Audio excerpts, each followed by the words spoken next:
Much like yesterday, if we do need to separate it out and split it up, then we will do exactly that. But the fact of the matter is, I will try and fit everything into one. With us starting out, I just want to say one thing that I totally forgot about yesterday, and I may do a separate video on later, is I just want to send thoughts and prayers to Barry Windham, who is at last word in the ICU. Yes, who at last word was. We were told he was in the ICU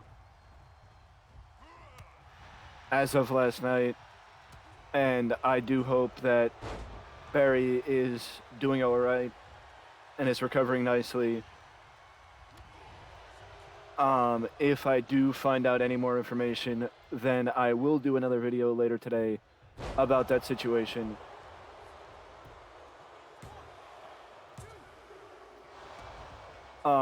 Because as far as I'm concerned, Barry Windham, I mean, in my opinion, Barry Windham has always been one of my favorites. So I do hope for the best for Barry and his family, and I wish nothing but the best for him.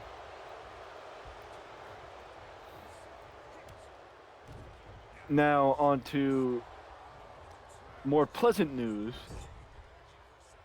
As we found out last night on Raw that Alexa Bliss and Bayley will fight next week on Raw for the opportunity to fight Bianca Belair for the Women's Championship. And of course, Bayley's in that position because, you know, Bayley's been given that position since she came back. But that does not necessarily mean that Alexa Bliss will not win, because it seems like Alexa Bliss might be going down the darker path and revisiting her past. So, with with just some subtle hints at Alexa getting a little bit more depth to her character, which is something that she's desperately needed since she returned. Because there just really hasn't been much there since she returned. Also next week, so you have two number one contender matches next week. Number one being, of course, the Women's Championship match with Alexa Bliss going against Bayley. The winner faces Bianca Belair. And the never-ending rivalry between Bobby Lashley and Seth Rollins continues, with Bobby going against Seth, with the winner to fight Austin Theory for the United States Heavyweight Championship at a later date. You know, in my opinion, the one thing that the company should be doing is trying to elevate the reputation of the United States Championship, because the more they elevate the United States title, the more it will be, the easier, I should say, it will be to not miss the world title, which, I mean, at this point, they shouldn't be missing the world title, considering the fact that Roman's been the champion for most of the year, and the world title's been gone for most of the year. So, you know, they shouldn't be missing the world title as much as they were earlier in the year. Also, on Raw, we found out that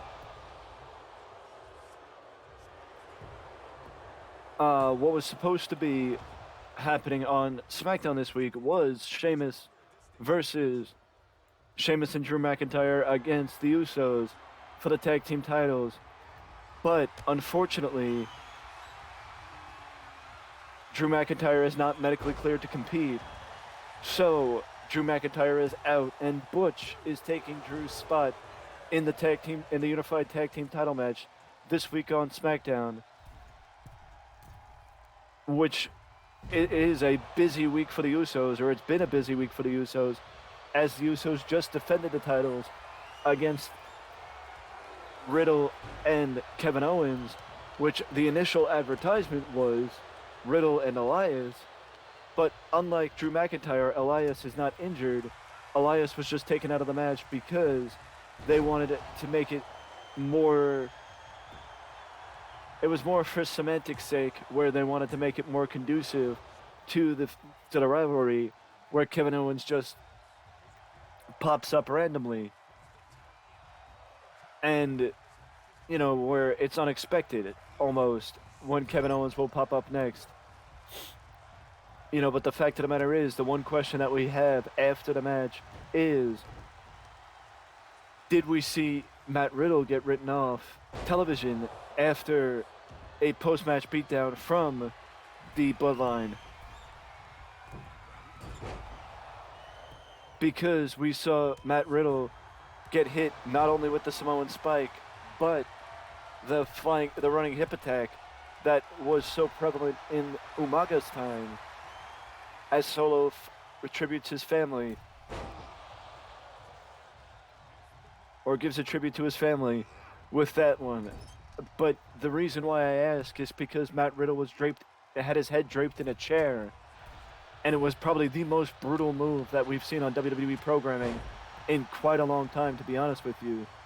So I wonder if we saw Matt Riddle possibly get written off with an injury, and maybe that we see the challengers for the Usos start to dry up as they take out their competitors. But that's just a thought on my opinion, or with my opinion, because, well, it's making you wonder what's going to happen next week on Raw after what happened this week. Or maybe what the other idea is, Riddle was helped by Kevin Owens. So it's not taking out Riddle for the sake of taking out Riddle. It's taking out people that side with Kevin Owens. So Kevin Owens stands alone until he only has Sami Zayn. That would be somebody that would stand with him. And that even Sami Zayn does not stand with him anymore. So basically what I'm saying is, you let Kevin Owens make it seem like Kevin Owens is all alone.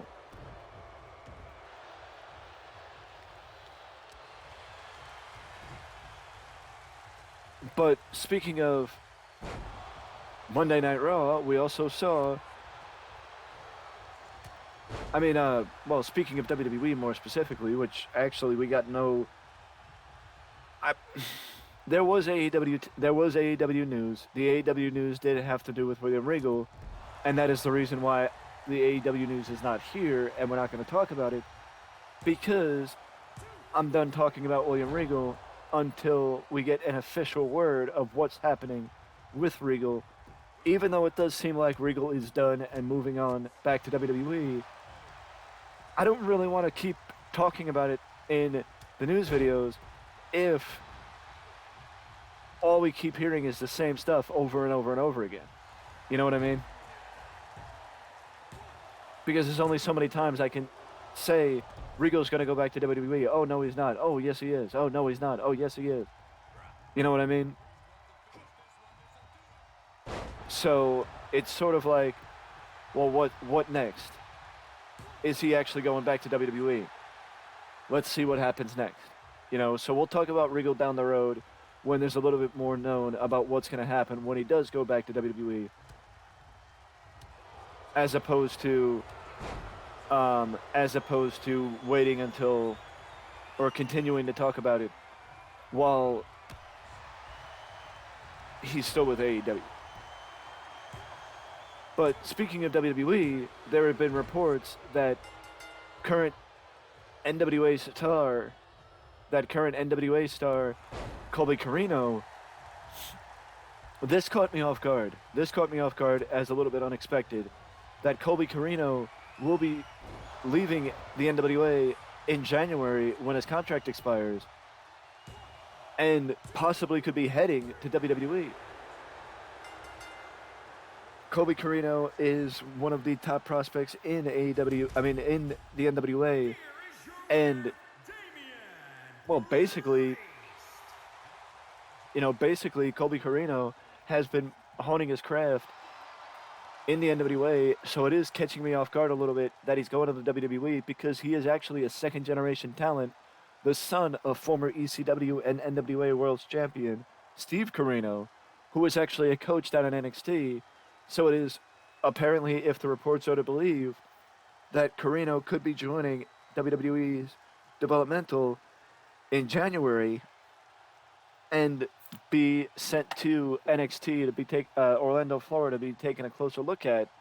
So we could be seeing another second generation star joining WWE as of early 2023. And the last bit of news is PWI tag team, the PWI 100 Tag Team of the Year, or the rankings for the PWI Tag Team Top 100 Tag Teams have been announced, and the number one tag team and the number one tag team. Well, I guess this is different than a tag team of the year, so you can't really. The top tag team in the world right now.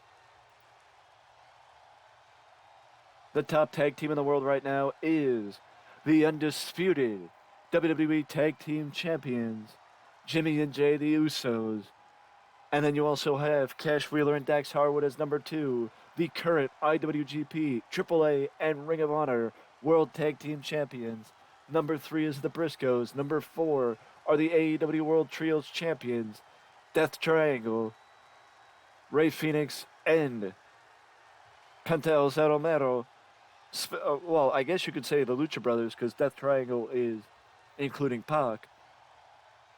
Fuyoko Double Crazy, Hazuki, and Koguma are in the top 5.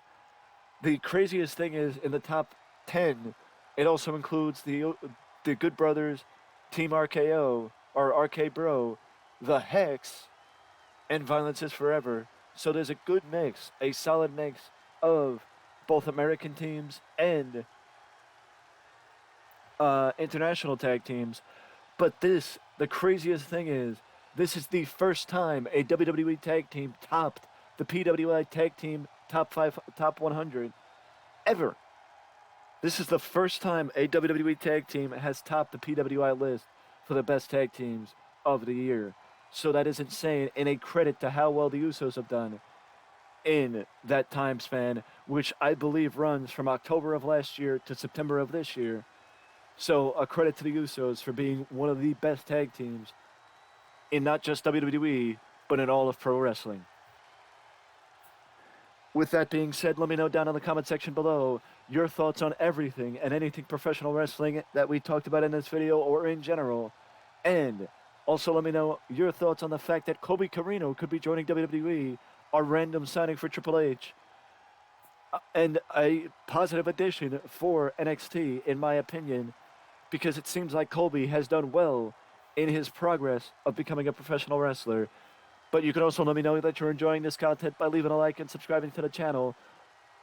But before you go, do not forget to ding that notification bell to always know when a new video is up on the channel. And with that being said, I will see you in the next one.